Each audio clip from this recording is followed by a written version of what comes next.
This video is an overview of how you prepare to do a first visit with a learner who doesn't come into college. There will be separate guidance for those that come into college. So first of all, select your learner. Now we need to check a few things are in place before you go out to see the learner. So check to see if the off-the-job hours have been entered. If it's a question mark, that means they haven't been entered. If it's 0%, then the total has been entered. Check to see if the default student status on track is entered. If not, change that to on track, and check to see if there is an employer created.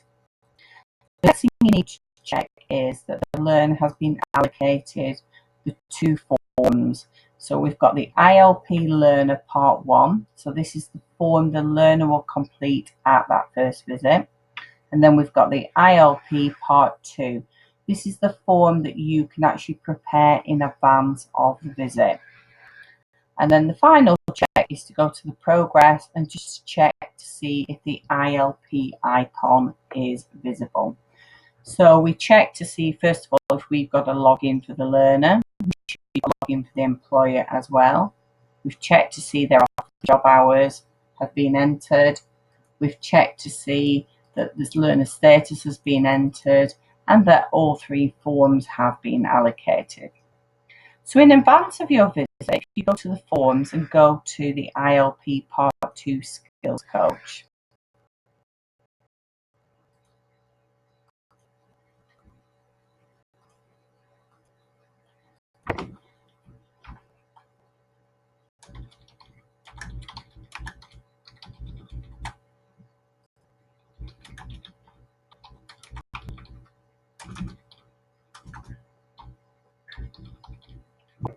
So I'm scrolling down, filling in the details.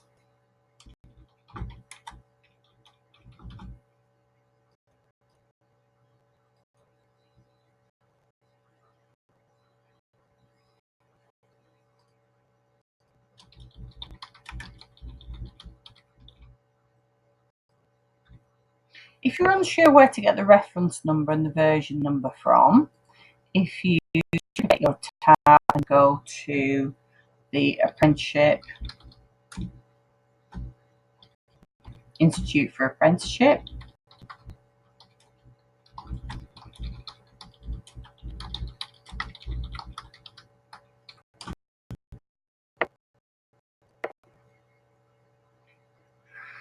and you will then see down at the very bottom where the knowledge, skills and behaviours are, it provides you with a version number.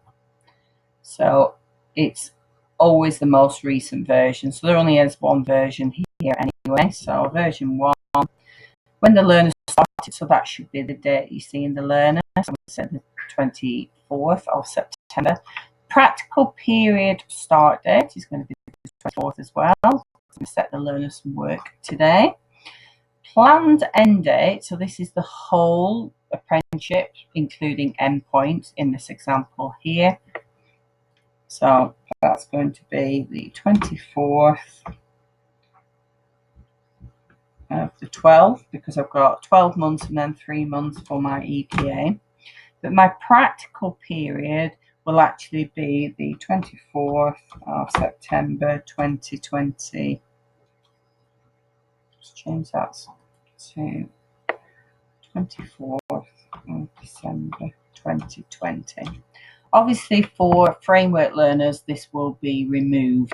So this is really so you can say for the first 12 months it'll be about the practical knowledge, skills and behaviour, and then it'll be about the endpoint assessment. So we go a bit further, we select which endpoint assessment organisation we're using and the planned endpoint assessment. So we said this is going to be the 24th of December 2020. This is all information that should already be in the learner's enrolment paperwork. So English, details of support. Now the learner will have done their initial assessment, so you should be able to pull up any information from their initial assessment.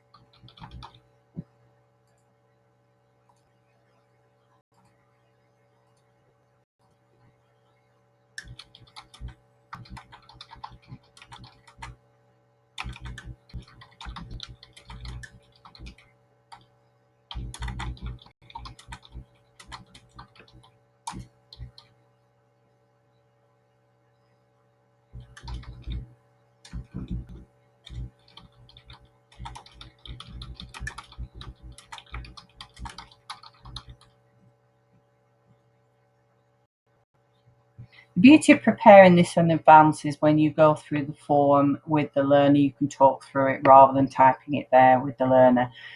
This learning support section here, you would need to be sat with the learner. So this is just how you prepare in advance, and the same with any other relevant issues or any information.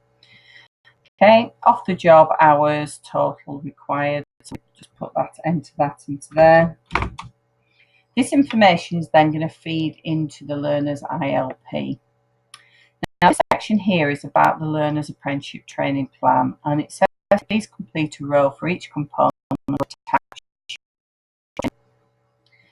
So if you've got a training plan, you might find it easier to attach that. Same with any additional components rather than typing it from scratch. So probably you're looking at your off-the-job plan.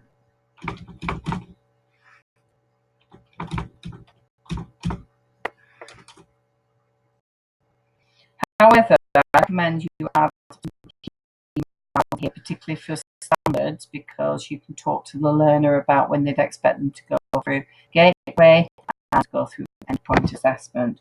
So for this particular qualification, our first milestone would be the completion of functional skills maths, and I'd like the learner to get that in 9 months. I'm going to say by the 24th, and I've saved that. Add another key milestone, which we've discussed today. And these key milestones will feed into your review. So when you do the reviews, you need to be discussing the learner's progress against these key milestones. So we're going to put completion of on-program learning against the knowledge, skills, and behaviours. Now, the more of these you do, you might have a Word document and you can just copy and paste these key areas. So our learners actually are going to be going through the gateway at 11 months. So 24th, save. So then the next is going to be the gateway. So when I'm sat there with the learner and the employer, I can talk about various stages. So your qualification may also have a diploma or something like the care certificate.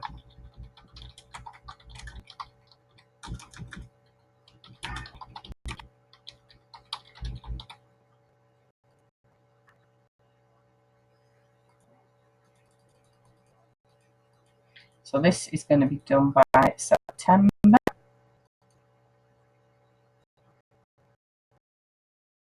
And then I'm going to another key milestone will be the end period.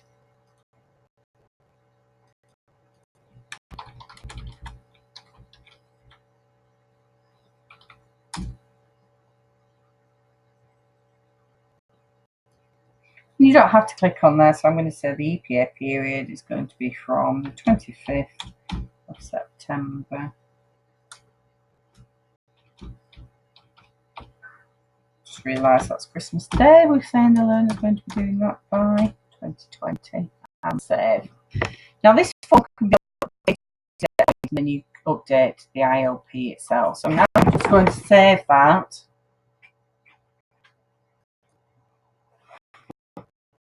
And the first part of the ILP. Once you sign off the form, if you've missed anything, it will prompt you. So here I've missed picking that. So I'm going to scroll down to the bottom and save. The form is now being prepared as much as I can prior to the visit.